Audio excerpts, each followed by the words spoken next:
makes you wake up every morning? What keeps you up at night? What values do you believe in? What problems do you want to solve? Lastly, what makes you, you?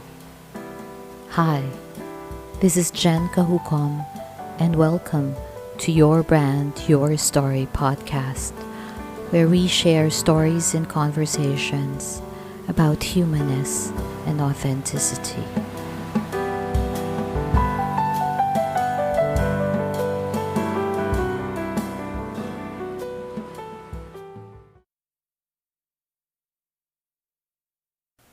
Thank you for joining me on my first episode. Today is Father's Day, and I'd like to pay tribute to my dad. Being an only daughter, he has taught me a lot on how I can reach my dreams and protect myself in the process. In this episode, though, I'll be sharing a story about giving, something that I love talking about. You learn about my journey and sentiments about giving and how my dad's way of protecting me came into play that led me to an important realization in life. I was born at a time when the 2 peso paper bill was in circulation. I live in the Philippines, by the way. So if you're a Filipino, you'll know that I'm talking about that blue paper bill. On my 5th birthday, my dad gave me 100 pesos and told me it was up to me how I wanted to spend it. Since it was a school day, I decided to treat my whole kindergarten class. Yes, I was able to pull it off with just 100 pesos during that time. Cool, right? Later that day, I found out that the money gift was actually a test. When my dad learned what I did with the money, he didn't appear to be happy at all. I remember him saying back then, "I can just imagine how you will end up to be when you get older."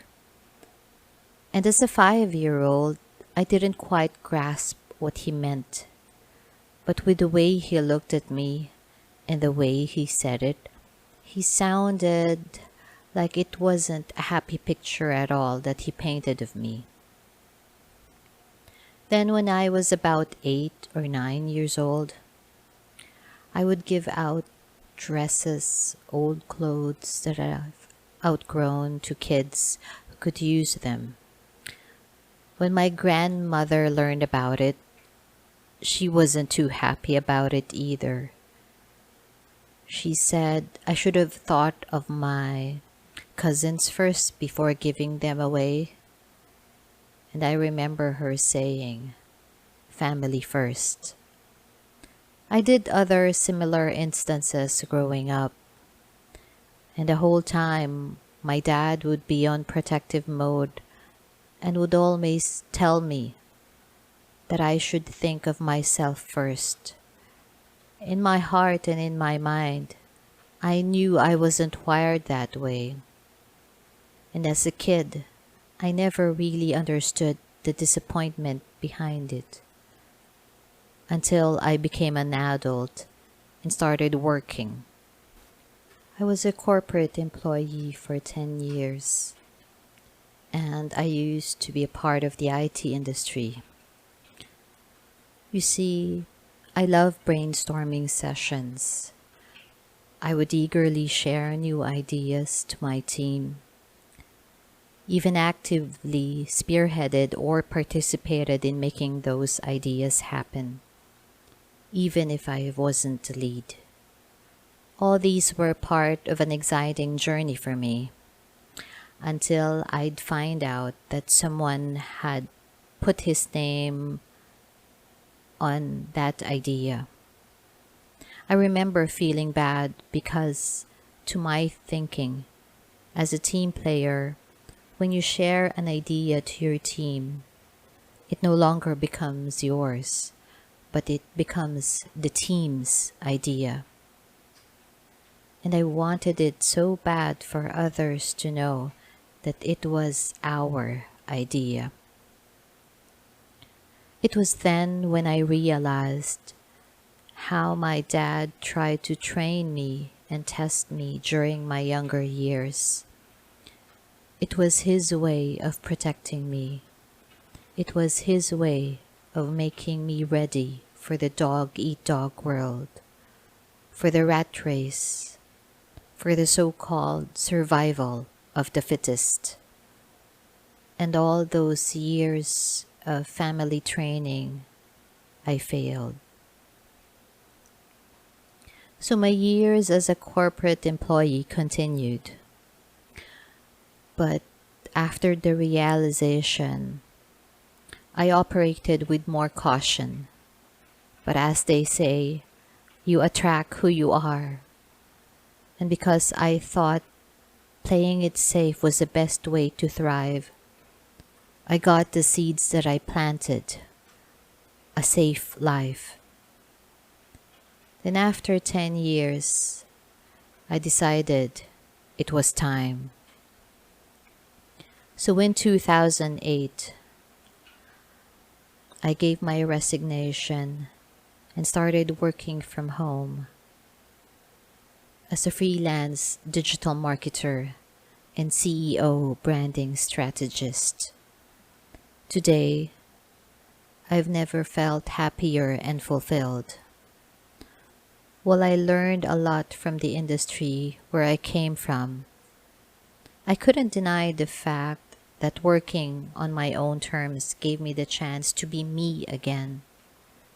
I was free to be myself and give value to the people that I work for and work with. It was easier for me to attract clients with the same values because I was being me. It was then when I realized that thriving, really thriving, is not about giving just to oneself, but also giving to others. That it's not really about us, but more about the people we want to help. So imagine if everyone shifted to this kind of mindset, maybe, just maybe, nobody would have to be in the rat race anymore. And hopefully, parents wouldn't also need to be worried about their children because the dog-eat-dog world would no longer exist. Because they would not just survive, they would thrive. Now, did I detest the way I was disciplined? No, not at all. My dad was born in an era where he thought it was best to protect himself, and he just thought it was best that I do the same. On the other hand, I've always believed that we can never go wrong when our hearts come from a place of giving, from a place of service. See, we are now in a digital world where being human needs to stand out, and I'll leave it at that.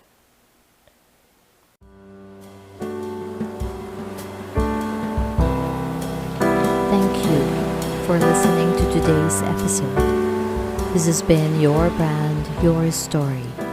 Stories and conversations about humanness and authenticity. And I'm your host, Jen Kahukong. Do you have a story to share? Send me a message by visiting my website at jenkahukong.asia.